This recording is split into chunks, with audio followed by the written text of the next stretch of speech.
Hello everyone, একটা মজার কথা বলি। অস্ট্রেলিয়াতে পান, সুপারি, তামাকু, গুটকা, বিড়ি এসব বিক্রি হয় না, আসেও না। এসব খাওয়ার মানুষও নেই। নেই, খাবে কোথা থেকে? এলে তো খাবে।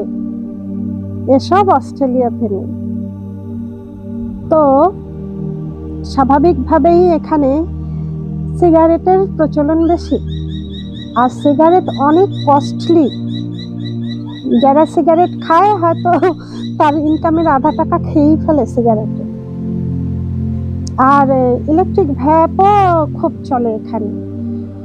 এখানে তো ছোট ছোট বাচ্চা ছেলে মেয়েরাও ইলেকট্রিক ভ্যাপ টানছে।